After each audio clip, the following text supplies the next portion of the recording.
मैं हूं आपके साथ शैलेंद्र पांडे। आज हम श्री कृष्ण जन्माष्टमी की बात करेंगे। इस पर्व की महिमा को जानेंगे, इस पर्व के प्रयोगों के बारे में बात करेंगे और आपको बताएंगे कि इस बार की कृष्ण जन्माष्टमी कब है। सबसे पहले जानते हैं कि जन्माष्टमी का महत्व क्या है और जन्माष्टमी का अर्थ क्या है।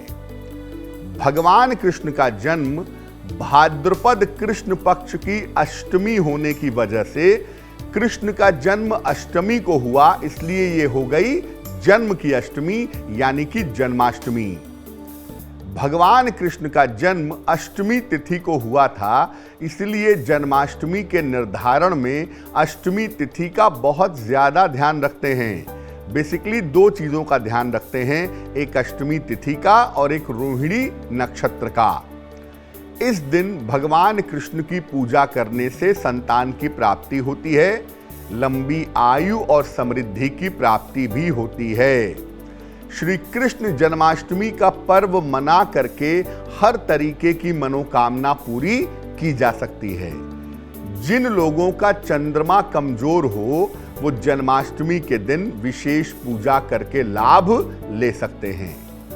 इस बार जन्माष्टमी का संयोग 11 अगस्त को बन रहा है, तो 11 अगस्त को टेक्निकली रात्रि के समय में भगवान कृष्ण की पूजा की जाएगी। अब ये जानते हैं कि जन्माष्टमी के लिए भगवान कृष्ण की पूजा तो हमें करनी है, लेकिन किस तरह की मूर्ति की स्थापना करके हम उनकी पूजा करेंगे।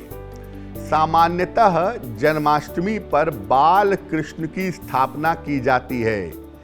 आप अपनी आवश्यकता के हिसाब से और मनोकामना के हिसाब से जिस स्वरूप को चाहें स्थापित कर सकते हैं।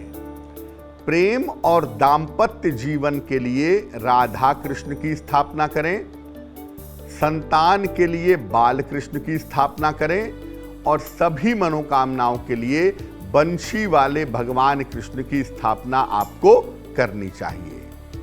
इस दिन आप चाहें जन्माष्टमी के दिन तो शंख और शालिग्राम की स्थापना भी कर सकते हैं। अब जानते हैं कि कृष्ण जन्माष्टमी के दिन भगवान कृष्ण का श्रृंगार क्या होगा, श्रृंगार कैसे करेंगे। भगवान कृष्ण के श्रृंगार में फूलों का खूब प्रयोग करें। पीले रंग के वस्त्र, गोपी चंदन और चंदन की सुगंध से इनका श्रृंगार करें। काले रंग का प्रयोग बिल्कुल न करें। वैजयंती के फूल अगर भगवान कृष्ण को अर्पित किए जाएं तो इसके परिणाम सर्वोत्तम होंगे। अब ये जानते हैं कि जन्माष्टमी पर भगवान कृष्ण का प्रसाद क्या होगा, क्या भोग लगाएंगे। पंचामृत भगवान कृष्ण को जरूर अर्पित करें और उसमें 2 पत्ते तुलसी के भी डालें। मेवा, माखन और मिश्री का भोग लगाएं। कहीं कहीं पर धनिये की पंजीरी भी अर्पित की जाती है, वो भी आप चाहें तो आप भोग में लगा सकते हैं। पूर्ण सात्विक भोजन आप बनाइए, प्याज लहसुन उसमें नहीं होना चाहिए, जिसमें तमाम तरीके के व्यंजन हो भगवान कृष्ण को जन्माष्टमी के दिन अर्पित किए जाते हैं। अब ये जानते हैं कि जन्माष्टमी का पर्व किस तरह मनाना चाहिए, क्या तरीका है इसका। प्रातः काल स्नान करके जन्माष्टमी के व्रत का या पूजा का संकल्प लें। दिन भर जल पिए, जलाहार या फलाहार ग्रहण करें, सात्विक रहें। मध्य रात्रि को यानी 11 तारीख की मिडनाइट को भगवान कृष्ण की धातु की मेटल की प्रतिमा को किसी बर्तन में, किसी भगोने में या किसी बड़े पात्र में रखें।